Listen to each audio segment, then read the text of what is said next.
Hello students, आज हम लोग डिमांड, सप्लाई और यूटिलिटी पढ़ेंगे। ठीक है, तो आज पहले लेक्चर में हम लोग डिमांड्स पढ़ेंगे। ठीक है, तो डिमांड्स का पहले लॉ क्या है, डिमांड्स का अजम्पशंस क्या क्या होता है, पहले ये पढ़िए। डिमांड्स क्या होता है, मतलब किसी भी चीज़ का मांग, डिमांड। ठीक है, डिमांड कहलाता है। तो डिमांड्स का लॉ क्या है कि कोई भी प्रोडक्ट का अगर प्राइस बढ़ जाएगा, ठीक है, तो उसका जो है डिमांड्स कम जाएगा। कहने का मतलब कि वो इन्वर्सली रिलेशन है आपके प्राइस से। ठीक, दूसरा चीज़ ये है कि जो इनकम होता है, बाकी चीज़ें कांस्टेंट रहना चाहिए, तभी ये सब लॉ वैलिड है। कोई भी चीज़ आप देखिएगा, डायरेक्टली रिलेशन हो चाहे इन्वर्सली रिलेशन हो, बाकी चीज़ कांस्टेंट होता है। जैसे बॉयल्स लॉ पढ़े हैं, pressure is inversely proportional to volume, temperature constant होना चाहिए। उसी तरह से यहाँ लॉ ऑफ डिमांड बोल रहा है कि demand is inversely proportional to price.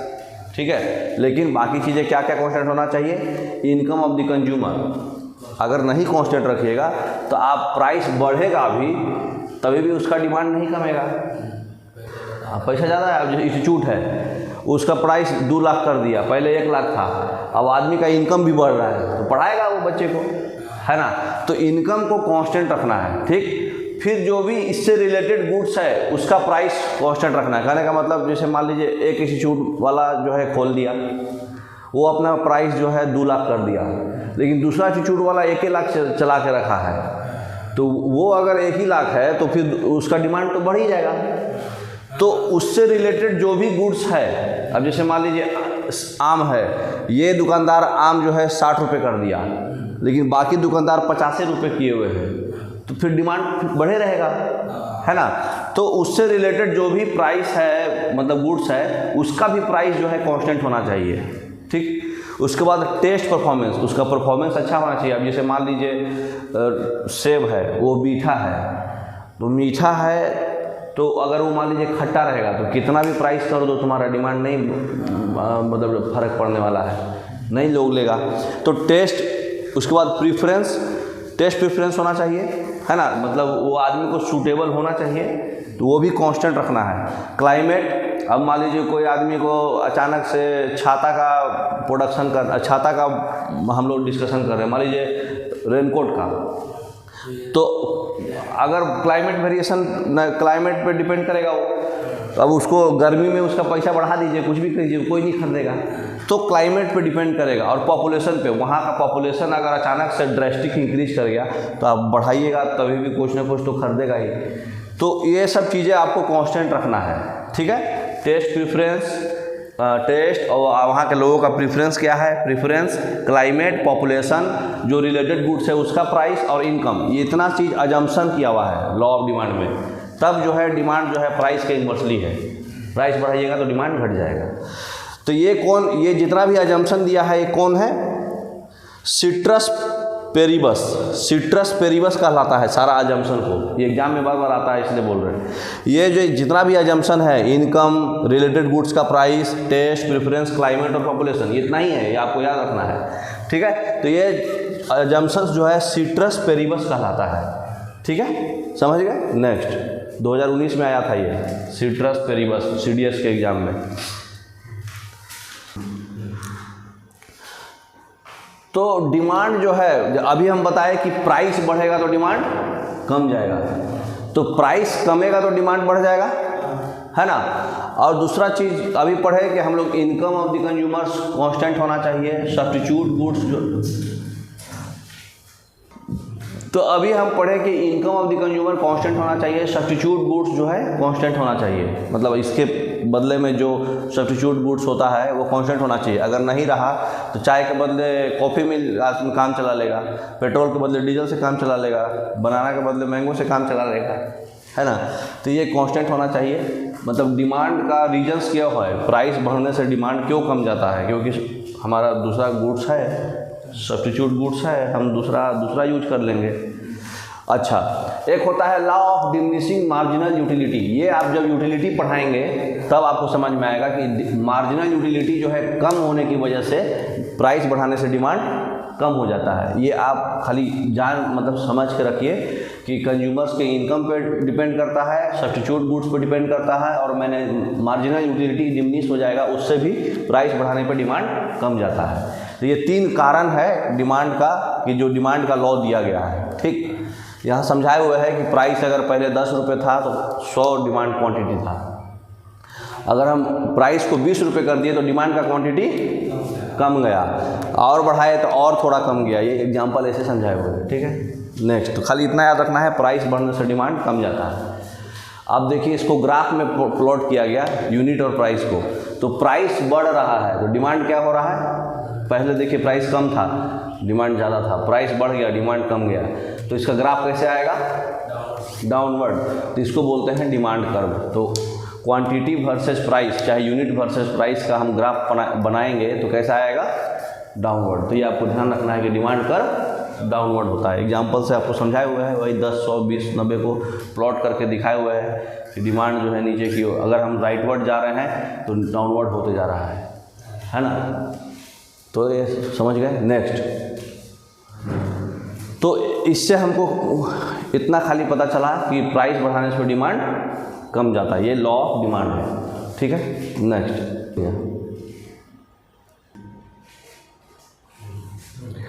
अब हम लोग सिर्फ डिमांड पढ़े थे अभी, अब हम लोग पढ़ेंगे change in demand. Law of demand क्या था, डायरेक्ट रिलेशन था डिमांड प्राइस से इन्वर्सली है।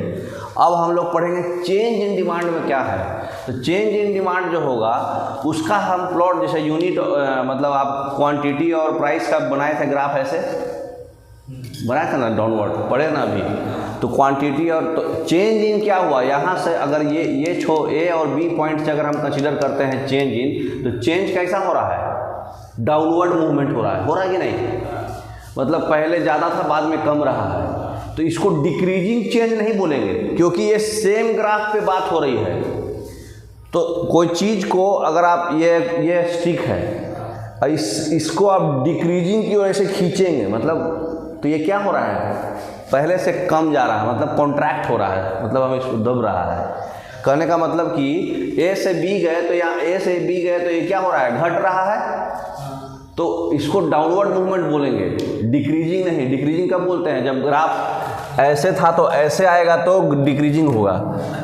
समझ में आ रहा बात, ग्राफ वही ग्राफ पे बात हो रहा है ऐसे और ऐसे, तो अब ग्राफ को आप ऐसे मतलब छोटा कर रहे हैं, इसका मतलब क्या कर रहे हैं, कॉन्ट्रैक्ट कर रहे हैं। ठीक है, तो ये कॉन्ट्रैक्शन ऑफ डिमांड हो गया आपका। अच्छा, अब मान लीजिए हम प्राइस, ये कब हो रहा था, प्राइस बढ़ रहा था, तब प्राइस यहाँ से यहाँ, ये ए और बी पॉइंट कंसीडर किए, यहाँ से यहाँ प्राइस बढ़ गया तो जो है डिमांड कम गया। तो जब प्राइस बढ़ा तो डिमांड कमा, डाउनवर्ड मूवमेंट हुआ, इसका मतलब कॉन्ट्रैक्शन हुआ डिमांड का। लेकिन यहाँ से यहाँ कंसीडर कीजिए, अब डी से सी कंसीडर कीजिए, डी से सी हम अगर जा रहे हैं तो प्राइस क्या हो रहा है, कम हो रहा है, तो प्राइस कम गया। तो यहाँ डी से सी जाने में क्या हो रहा है, बढ़ रहा है डिमांड। हाँ, तो ये बढ़ रहा है, इसका मतलब कि अपवर्ड मूवमेंट हो रहा है ग्राफ का।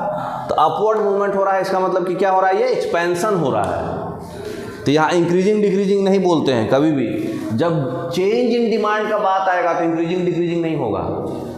प्राइस बढ़ाइएगा तो कॉन्ट्रैक्शन होगा, प्राइस घटाइएगा तो एक्सपेंशन होगा, क्योंकि सेमी ग्राफ पे कंसीडर कर रहे हैं ना हम लोग, तो एक्सपेंशन हो रहा है यहाँ पे डिमांड का। समझ में आ रहा। नेक्स्ट,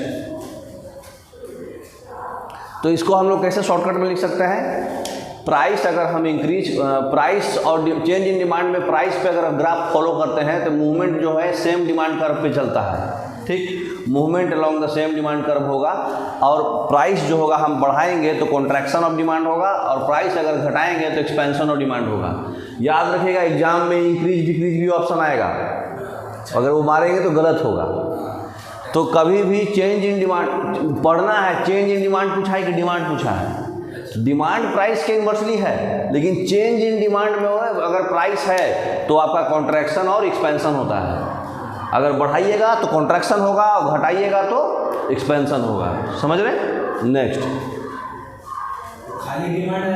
खाली डिमांड आया तो इंक्रीज डिक्रीज होगा, है ना। चेंज इन डिमांड की बात हो रहा है ना यहाँ। अब हम लोग क्या कर रहे हैं, चेंज इन डिमांड में इनकम का देख रहे हैं कि इनकम का क्या फर्क पड़ रहा है। ठीक है, तो पहले प्राइस और क्वांटिटी हम लोग ये देख चुके थे प्राइस का।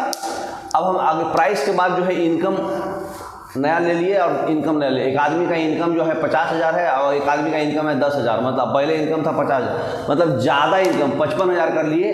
एक बार इनकम को बढ़ाए, एक बार इनकम को घटाए। तब इनकम बढ़ाएंगे तो बताइए, अगर आपका प्राइस बढ़ भी रहा है तो उसका जो डिमांड होगा वो बढ़ेगा कि घटेगा? बढ़ेगा, क्योंकि उसका मतलब वो चाहेगा कि जो ज़्यादा बढ़िया प्राइस ले रहा है मतलब वो बढ़िया स्कूल होगा, है ना। तो उस केस में क्या हो रहा है, मतलब प्राइस बढ़ने से तो मतलब घटेगा ही, बट उतना ज़्यादा फर्क नहीं होगा। पहले 10,000 लोग मतलब डिमांड था तो अभी 12,000 हो जाएगा, है ना। 2,000 फिर प्राइस 2,000 करे तो बाद में 12 से 10,000 होगा, मतलब इससे ज़्यादा रहेगा, है ना। लेकिन इनकम आदमी का कम है तो इससे कम होगा, ओरिजिनल से कम होगा वो। तो इनकम का ग्राफ देखिए, ओरिजिनल ग्राफ हमारा कौन सा था, ये वाला, ठीक है। अब हम इनकम को बढ़ाए हैं, ठीक है। तो इनकम को बढ़ाए हैं तो ग्राफ शिफ्ट होकर कहाँ आ जाएगा, ऊपर की ओर, राइटवर्ड। तो ये क्या हो रहा है, शिफ्ट हो रहा है। तो ये क्या हो रहा है, इंक्रीज हो रहा है। यहाँ पर शिफ्ट बोले तो जैसे सेम लाइन में चलता तो एक्सपेंशन कॉन्ट्रैक्शन होता, लेकिन अपवर्ड और डाउनवर्ड शिफ्टिंग हो रहा है यहाँ। तो ये शिफ्ट हो रहा है राइट की तरफ। तो ये ग्राफ पहले यहाँ था, बाद में शिफ्ट होकर यहाँ पहुँच गया। इसका मतलब कि राइटवर्ड शिफ्ट करा इनकम बढ़ने पर, ठीक है। इसका मतलब कि अपवर्ड शिफ्ट हुआ, इनकम बढ़ा तो अपवर्ड शिफ्ट हुआ, इसका मतलब कि इंक्रीज इन डिमांड हुआ, डिमांड बढ़ा। अब यही ग्राफ को हम, आदमी का इनकम कम गया तो किधर शिफ्ट होगा, नीचे की ओर शिफ्ट होगा, तो डाउनवर्ड शिफ्ट होगा। इसका मतलब क्या हो गया, डिक्रीज इन इनकम, मतलब इनकम में डिक्रीज हुआ है। इसका मतलब कि इनकम डिमांड में भी डिक्रीज हुआ है। समझ में आ रहा बात। देखिए इसको एक जगह कंपाइल किया हुआ है, नेक्स्ट स्लाइड में देखिए। तो चेंज इन डिमांड पे अगर प्राइस है तो मूवमेंट क्या होता है, सेम डिमांड कर्व पे होता है। और एक अगर बढ़ाइएगा तो कॉन्ट्रैक्शन होगा, घटाइएगा तो एक्सपेंशन होगा। ये तो पढ़ चुके।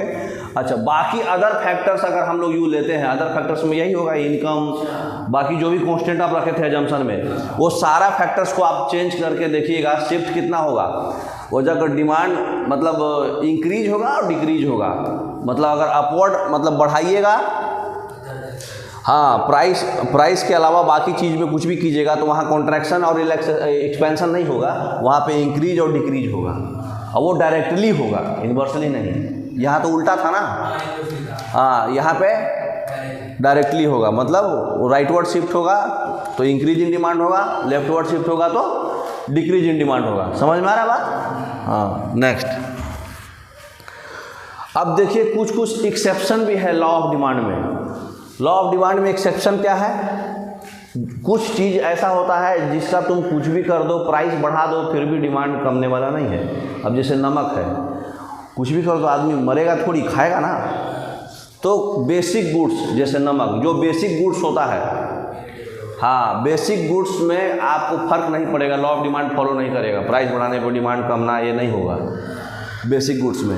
फिर एक होता है इन्फीरियर गुड्स, मतलब ऐसा गुड्स जिसका डिमांड बहुत ही कम है, किरोसिन, ज्वार, है ना, मतलब जिस चीज़ का डिमांड पहले से ही कम है उसको इन्फीरियर गुड्स बोलते हैं, घटिया वस्तु, है ना। तो ये टाइप के जो गुड्स है इसमें demand, law of demand follow नहीं होगा। हाँ, फिर है फ्यूचर गुड्स, जिसको फ्यूचर में बहुत ज़्यादा मतलब यूजफुल है। जैसे आपको पता है कि हाँ, हम बच्चे को पढ़ाएंगे तो अच्छा रिटर्न आएगा, मतलब जो भी चीज़, मतलब एजुकेशन से रिलेटेड हो, चाहे मतलब आपका हेल्थ से रिलेटेड हो, चाहे कुछ ऐसा सामान हो जिसको हमको पता है कि फ्यूचर में भी दाम बढ़ेगा ही। गोल्ड है, गोल्ड का पता है हमको कि फ्यूचर में भी दाम इसका दिन पर दिन बढ़ते ही जाएगा, है ना। तो अभी ही खरीद लो, पैसा बढ़ेगा भी, मतलब उसका जैसे गोल्ड मान लो पहले से 50,000 से बदले 60,000 किया, फिर भी आप खरीद लोगे क्योंकि उसमें आपका ज़रूरत पड़ेगा। तो क्योंकि पता है कि आगे भी बढ़ेगा ही, घटने वाला नहीं है। तो उसको बोलते हैं फ्यूचर गुड, जिसका ऑलरेडी पहले से पता है कि वो आगे भी बढ़ेगा। ठीक है। फिर स्टॉक मार्केट, शेयर मार्केट, इस सब में ये लॉ ऑफ डिमांड काम नहीं करता है। फिर पढ़ेंगे आगे हम लोग, कल पढ़ेंगे पूरा मार्केट, स्टॉक, शेयर सब पढ़ेंगे कल। ठीक। उसके बाद है लग्जरियस गुड्स। लग्जरियस गुड्स जो होता है उसमें डिमांड कर्व काम नहीं करता है, क्योंकि लग्जरियस गुड्स अमीर लोग खरीदता है, तो वो उस पर वो डिमांड प्राइस फॉलो नहीं करता है लॉ। ठीक है। उसके बाद गिफन गुड्स। गिफन गुड्स वैसा गुड्स होता है जो मतलब डेली यूज वाला, जैसे सेब, ब्रेड, केला, है ना, ये सब गुड्स जो है, तो वो सब गुड्स पे भी फर्क नहीं पड़ेगा लॉ ऑफ डिमांड। तो ये सब एक्सेप्शन है, आपको याद रखना है, ठीक है। तो BIFGLS है ना, तो डिमांड समझ में आ गया, ठीक। तो डिमांड्स अब हम लोग पढ़ रहे हैं सप्लाई, समझ में, ठीक है। तो डिमांड एंड सप्लाई एक ही क्लास में पढ़ेंगे। अभी कितना टाइम हुआ? हाँ, तो डिमांड एंड सप्लाई एक ही क्लास में पढ़ेंगे, क्योंकि डिमांड और सप्लाई इंटर रिलेटेड है, जल्दी समझ में भी आ जाएगा। तो देखिए डिमांड जो है किस पर डिपेंड कर रहा था? कंज्यूमर पर, कंज्यूमर के मेंटेलिटी पर, है ना। सप्लाई किसके मेंटेलिटी पर डिपेंड करेगा? प्रोड्यूसर पे, क्योंकि सप्लाई कौन करता है? प्रोड्यूसर, वही प्रोडक्ट्स बनाएगा। तो जितना नंबर ऑफ प्रोडक्ट्स प्रोड्यूसर जो है चाह रहा है प्रोड्यूस करना कोई गिवन टाइम में और गिवन प्राइस पर, वही सप्लाई कहलाएगा। तो सप्लाई किस चीज़ के मेंटेलिटी पर आ रहा है? प्रोड्यूसर के मेंटेलिटी पर, ठीक है। तो ये उसके हिसाब से चलेगा। देखिए ऐसे भी जो भी चीज़ डिमांड में भी पड़े, सब चीज़ उसका उल्टा जाएगा सप्लाई में, ठीक है। देखिए आगे क्या होता है नेक्स्ट। तो यहाँ हम लोग जो है सप्लाई शेड्यूल बना रहे हैं, ठीक। तो प्रोड्यूसर किस चीज़ को फोकस करेगा? प्रॉफिट, प्रोड्यूसर प्रॉफिट पे फोकस करेगा। तो जिस चीज़ का पैसा ज़्यादा, उस चीज़ में उसको प्रॉफिट ज़्यादा मिलेगा, तो उसको ज़्यादा प्रोडक्शन करेगा वो, वही चाहेगा ना वो। हाँ, तो जब उसको आप अगर सप्लाई कर बनाइएगा, सप्लाई को अगर क्वांटिटी और प्राइस के बीच बनाइएगा, तो ये डिमांड वाला ऐसे आया था, सप्लाई वाला कैसे जाएगा? ऊपर की ओर जाएगा, इंक्रीजिंग, क्योंकि जितना ज़्यादा प्राइस होगा उसका, उतना चाहेगा कि ज़्यादा हमारा प्रोडक्शन हो और ज़्यादा बिके, है ना, क्योंकि वो प्रॉफिट ओरिएंटेड रहता है प्रोड्यूसर। कंज्यूमर ना अपना पॉकेट देखता है, तो डिमांड कंज्यूमर के फोकस पे रहता है, लेकिन इसका फोकस सप्लाई फोकस किसका रहता है? प्रोड्यूसर पे। तो प्रोड्यूसर जो है जैसे जैसे सप्लाई प्राइस बढ़ाते जाइएगा, वैसे वैसे प्रोड्यूसर ज़्यादा प्रोड्यूसर करना चाहेगा, क्योंकि उसको ज़्यादा प्रॉफिट होगा। तो सप्लाई कर्व कैसा जाएगा? अपवर्ड साइड, है ना, इंक्रीजिंग, है ना। नेक्स्ट, सप्लाई का शेड्यूल ऐसे ही बताया हुआ है कि अगर 10 प्राइस था तो 100 यूनिट बनाएगा, 20 हुआ तो 200 यूनिट बनाएगा। जितना ज़्यादा प्राइस होगा वो ज़्यादा बनाएगा, क्योंकि उसको प्रॉफिट ज़्यादा होगा। तो प्रोड्यूसर के माइंड सेट पे है ये, ठीक। तो यहाँ पर क्या हुआ? प्राइस बढ़ाने से क्वांटिटी ऑफ सप्लाई ज़्यादा होगा, प्राइस कमाने से क्वांटिटी ऑफ सप्लाई कम होगा। इसको बोलते हैं law of supply. Law of demand का ठीक उल्टा है ये, है ना। कुछ भी जो भी चीज़ डिमांड में पड़ेगा सप्लाई में ठीक उल्टा होगा उसका, याद ऑटोमेटिक हो जाएगा। एक याद हुआ तो दूसरा पढ़िए। नेक्स्ट देखिए इसमें क्या क्या अजम्पशन है, पहले हाँ अजम्पशन याद रखना पड़ेगा। इसमें अजम्पशन क्या क्या है? एक तो प्राइस बढ़ाने से क्वांटिटी ऑफ सप्लाई बढ़ेगा, प्राइस कमाने से क्वांटिटी ऑफ सप्लाई कमेगा, ठीक। बाकी कांस्टेंट क्या क्या रखना है? टेक्नोलॉजी। भाई अगर टेक्नोलॉजी बढ़ जाएगा तो जिसका प्राइस कम है उसको भी जब दबा के प्रोडक्शन देगा वो, उसको मेन प्रॉफिट ओरिएंटेड है आदमी, इसलिए टेक्नोलॉजी को कांस्टेंट रखना है। बाकी फैक्टर कॉस्ट को भी कांस्टेंट रखेगा। फैक्टर कॉस्ट क्या होता है? फैक्टर्स ऑफ प्रोडक्शन आप पढ़े हैं, लैंड, लेबर, कैपिटल और एंटरप्रेन्योरशिप। तो ये सब का जो कॉस्ट था, लैंड का कॉस्ट रेंट, फिर लेबर का कॉस्ट वेजेज, तो इस सब जो कॉस्ट था जो हम कल परसों क्लास में पढ़े थे ना नेशनल इनकम में, तो जो फैक्टर कॉस्ट है उसको भी कांस्टेंट रखना पड़ेगा। और प्रोड्यूसर का गोल चेंज नहीं होना चाहिए। भाई वो जिस उद्देश्य से काम कर रहा है वो उद्देश्य अचानक से चेंज हो गया, अरे चल ना भाई इसको जो कम बिक रहा है उसको काहे के लिए, इसका प्राइस बढ़ गया है, ज़्यादा नहीं बिक रहा है, तो चल इसी को बेच देते हैं, बनाते हैं दबा के। तो मतलब जो कम प्राइस वाला को भी दबा के बना देते हैं, मतलब उसका गोल नहीं बदलना चाहिए। तो प्रोड्यूसर्स का गोल नहीं बदलना चाहिए। अगर गोल नहीं बदल रहा है, फैक्टर कॉस्ट कांस्टेंट है, टेक्नोलॉजी कांस्टेंट है, तो प्राइस बढ़ाइएगा तो क्वांटिटी ऑफ सप्लाई बढ़ेगा। इसका मतलब कि एक पॉजिटिव रिलेशन हुआ प्राइस और क्वांटिटी के बीच में, बाकी चीज़ें कांस्टेंट रख रहे हैं तो। और डिमांड में नेगेटिव रिलेशन था, है ना, समझ में आ रहा? तो इसका भी अजम्पशन क्या है वो याद रखिएगा, और डिमांड का अजम्पशन क्या है वो याद रखिएगा, ठीक है। नेक्स्ट, तो ये हम लोग सप्लाई कर्व देख लिए, इंक्रीजिंग जाता है ना। हाँ खाली पलट जाएगा। हाँ अब देखिए नेक्स्ट, अब हम लोग पढ़ रहे हैं मूवमेंट कैसा होगा। तो जब हम प्राइस बढ़ा रहे हैं तो डिमांड सप्लाई कर्व ऊपर की ओर जा रहा। तो जब आप प्राइस को बढ़ाइएगा, राइटवर्ड देखिए, राइटवर्ड हम जाएंगे तो प्राइस बढ़ेगा, तो सप्लाई कर्व कैसे जा रहा है? अपवर्ड मूवमेंट कर रहा है, इसका मतलब क्या हो रहा है, एक्सपेंशन हो रहा है। वहाँ पे उल्टा था, कॉन्ट्रैक्शन था, तो यहाँ पे एक्सपेंशन होगा। लेकिन अगर हम इधर से इधर आ रहे हैं, कंसीडर डी से सी आ रहे हैं, तो यहाँ पर क्या हो जाएगा, प्राइस अगर हम कमा रहे हैं तो सप्लाई क्या हो जाएगा, कम हो जाएगा। तो यहाँ पर क्या हो जाएगा, डाउनवर्ड मूवमेंट, मतलब क्या हो जाएगा, कॉन्ट्रैक्शन। तो डाउनवर्ड मूवमेंट में क्या हो जाएगा, कॉन्ट्रैक्शन। तो वहाँ ठीक उल्टा है इसका। समझ में आ रहा है कैसे है? नेक्स्ट, तो सप्लाई शेड्यूल समझ में आ रहा है कि अगर आप प्राइस को बढ़ाइएगा तो सप्लाई शेड्यूल में क्या होगा, एक्सपेंशन और कॉन्ट्रैक्शन, है ना। नेक्स्ट, तो मूवमेंट होगा सेम सप्लाई कर्व में होगा, चेंज इन प्राइस होने की वजह से प्राइस बढ़ाइएगा तो एक्सपेंशन होगा और प्राइस घटाइएगा तो कॉन्ट्रैक्शन होगा। यहाँ बाई मिस्टेक यही लिख दिया है, यहाँ पे डिक्रीज होगा, ठीक है, यहाँ नीचे लिखा है प्राइस अगर डिक्रीज होगा तो कॉन्ट्रैक्शन होगा। समझ गए?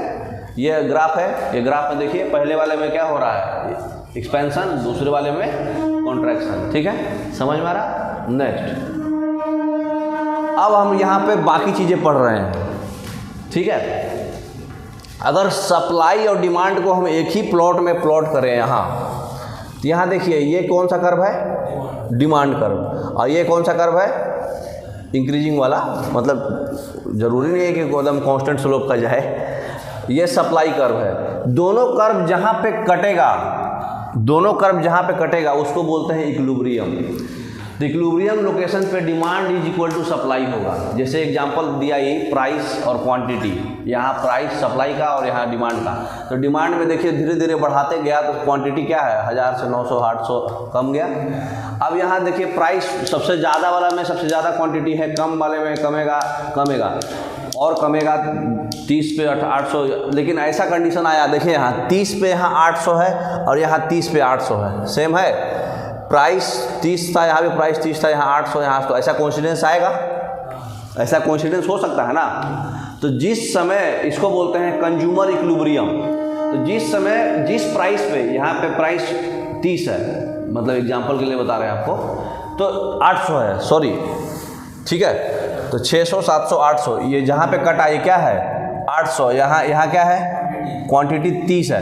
तो 30 पे 800 जो है, ये जो ग्राफ बना है ये आपका कंज्यूमर इक्विलिब्रियम है। कंज्यूमर इक्विलिब्रियम बोले तो मतलब इक्विलिब्रियम मतलब जो आपका प्राइस जो है न बढ़ रहा है, डिमांड और सप्लाई दोनों बराबर है। इक्विलिब्रियम का मतलब होता है सेम है, ठीक, जहाँ कटता है दोनों। नेक्स्ट,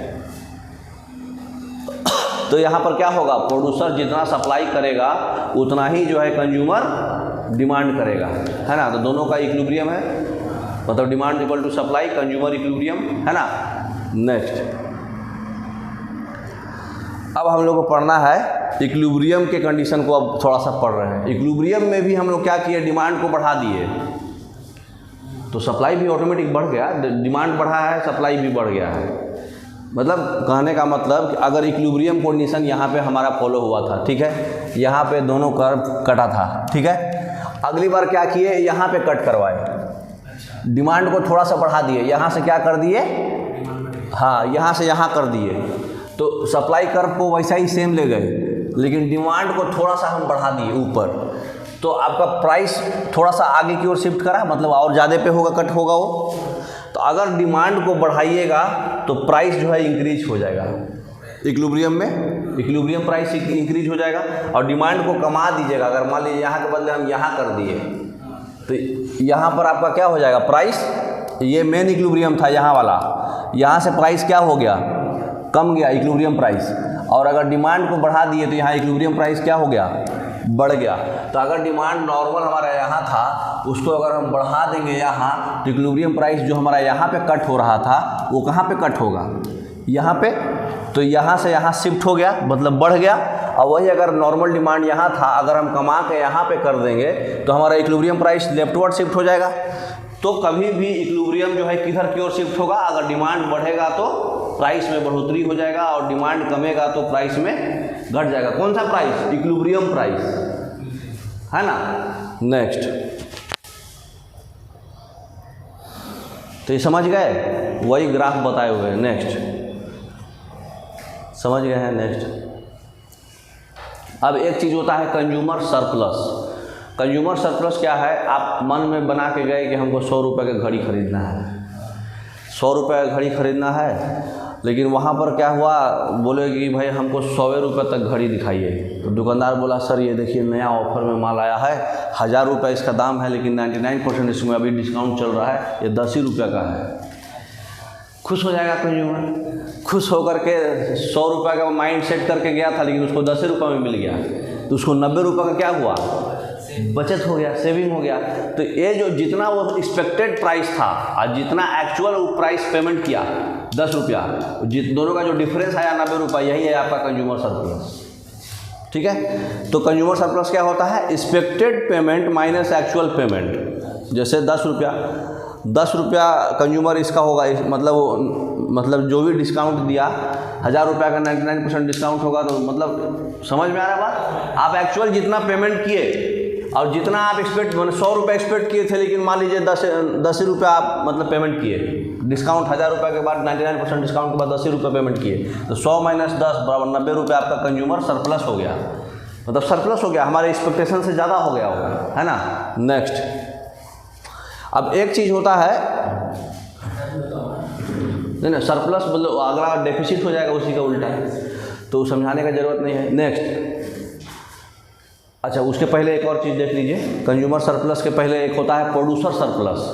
प्रोड्यूसर सरप्लस क्या होता है, वो क्या होगा, एक्चुअल उसका उल्टा, एक्सपेक्टेड माइनस एक्चुअल था ये, यहाँ पर actual payment minus expected payment. मतलब OLX पे कोई सामान आप लगाए, प्रोड्यूसर लोग जो है OLX पे जो है 5000 रुपया डिस्काउंट के बाद दिखाया, लेकिन एगो बिस्खोपड़ा माइंड का आया, बोला अरे भाई ये तो बहुत बढ़िया है, हम तुमको 10,000 देते हैं, जाओ खुश हो जाओ। मतलब कोई OLX पे सामान आप मोबाइल दिखाए, आईफोन मोबाइल मान लीजिए 10 महीना यूज किए, उसके बाद OLX पर डाल दिए कि भाई इतना डिस्काउंट के बाद आपको हम इतना इसका एक्चुअल प्राइस है, लेकिन हम आपको डिस्काउंट के बाद हम 5000 में देंगे। लेकिन कोई मतलब पहले से जानता था अरे भाई आईफोन का दाम बहुत ज़्यादा होता है, खुश होकर के मतलब उसके बिहेवियर से खुश होकर के उसको और ज़्यादा दे दिया कि भाई 5000 नहीं ले, तू 10,000 ले ले, लेकिन मोबाइल बहुत बढ़िया है, अच्छा क्वालिटी में, उसको चेक किया, अच्छा क्वालिटी में मिला, तो OLX पे उसको जितना डाला था उससे ज़्यादा मिलता, एक्सपेक्टेड पेमेंट ज़्यादा किया था, लेकिन उस एक्चुअल जो है उसको उससे भी ज़्यादा मिल गया। मैंने 5000 रुपये एक्सपेक्टेशन किया था, उसको 10,000 दे दिया OLX पर, तो 10,000 माइनस 5000 उसका बच गया कि नहीं, इस प्रोडक्ट सरप्लस का, मतलब उसको ज़्यादा मिल गया एक्सपेक्टेशन से। तो प्रोड्यूसर वाले में क्या चलेगा, एक्चुअल माइनस एक्सपेक्टेड, क्योंकि वो मतलब एक्चुअल उसमें ज़्यादा मिलेगा तभी उसको फ़ायदा होगा ना, एक्सपेक्टेड से कम मिलेगा तो उसको तो घाटा है। तो उसको एक्चुअल पेमेंट अगर ज़्यादा है एक्सपेक्टेड से, तो एक्चुअल माइनस पेमेंट जो होगा वो सरप्लस का रहेगा प्रोड्यूसर का, और कंज्यूमर का तो समझ गए, है ना। तो ये आपका total demand and supply complete हो गया। अब हम लोग पढ़ेंगे यूटिलिटी, ठीक है।